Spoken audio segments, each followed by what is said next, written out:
ആദരണീയനായ ആഭ്യന്തരമന്ത്രി അമിത്ഷാ പറഞ്ഞതിനോട് ഞാൻ പൂർണ്ണമായും യോജിക്കുന്നുണ്ട്. ഒരു ഹിന്ദുവിന് ഒരു കാരണവശാലും ഒരു തീവ്രവാദിയാവാൻ കഴിയില്ല. അത് ഹിന്ദുവിന് മാത്രമല്ല, ഒരു മുസ്ലിമിനും സിഖുകാരനും ക്രിസ്ത്യാനിക്കും ജൈനനും ബുദ്ധനും ഒന്നും ഒരു തീവ്രവാദിയാവാൻ കഴിയില്ല.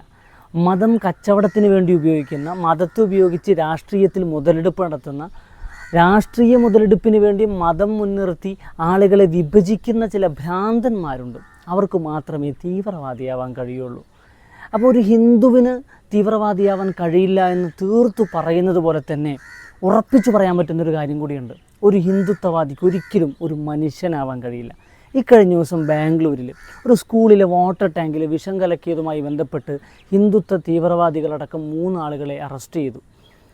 അവരെ അതിന് പ്രേരിപ്പിച്ചതിന് പിന്നിൽ ആ സ്കൂളിലെ പ്രിൻസിപ്പൽ, പ്രധാന അധ്യാപകൻ ഒരു മുസ്ലിമായി പോയി എന്നതാണ്.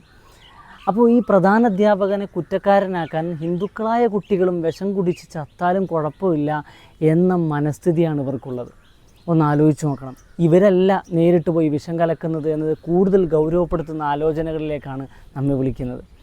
മിഠായി കൊടുത്ത്, മധുരം കൊടുത്ത് കുട്ടികളെ വശത്താക്കി അവരുടെ കയ്യിൽ വിഷക്കുപ്പി കൊടുത്ത് വാട്ടർ ടാങ്കിലെത്തി കലക്കാൻ പറയുകയാണ്. എത്ര ഭീതിതമായൊരു സാഹചര്യമാണ്, എത്ര മലീമസമായ ചിന്താഗതിയാണ്, എത്ര വിഷലിപ്തമാണ് ഇവരുടെ മനസ്സ് എന്ന് ആലോചിച്ച് നോക്കണം. അതുപോലെ കഴിഞ്ഞ ദിവസം ഒരു എയർലൈൻസിൽ ട്രംപിന് മരണം, അള്ളാഹു അക്ബർ എന്നൊക്കെ മുദ്രാവാക്യം ഉയർത്തിയ ഒരാളെ പിടിച്ചു നോക്കിയപ്പോൾ അയാളുടെ പേര് അഭയ് നായക് എന്നാണ്. ഉത്തർപ്രദേശിലൊരു ക്ഷേത്രത്തിൽ ബുർക്ക ധരിച്ചെത്തി പ്രശ്നം ഉണ്ടാക്കിയ ആളെ പിടികൂടി നോക്കുമ്പോൾ ആൾ ഹരിയാനയിൽ നിന്നുള്ള സുനിലാണ്. ജാർഖണ്ഡിൽ ഒരു ക്ഷേത്രത്തിൽ ബീഫ് കൊണ്ടുവച്ചതുമായി ബന്ധപ്പെട്ട് വലിയ പ്രശ്നങ്ങളുണ്ടായി.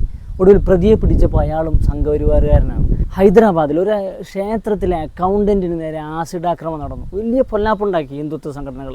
അവസാനം പ്രതികളെ പിടിക്കുമ്പോൾ ആ ക്ഷേത്രത്തിലെ പൂജാരിയും സഹായിയുമാണ്. ഇങ്ങനെ നമ്മുടെ നാട്ടിൽ, സമീപ സംസ്ഥാനങ്ങളിൽ, രാജ്യത്തിൻ്റെ വിവിധ ഇടങ്ങളിൽ ഇതുപോലെ ഹിന്ദുത്വ തീവ്രവാദികളെ എത്രയെത്ര കലാപങ്ങൾ കാണുന്നോ ശ്രമിച്ചുകൊണ്ടിരിക്കുന്നത്.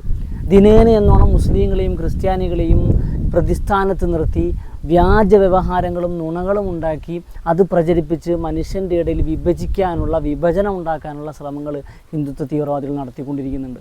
അതുകൊണ്ട് തന്നെ ഈ മാലേഗാവ് സ്ഫോടനത്തിൽ ആളുകളെ വെറുതെ വിട്ടു എന്നത് മുൻനിർത്തി ഹിന്ദുവിന് തീവ്രവാദിയാവാൻ കഴിയില്ല.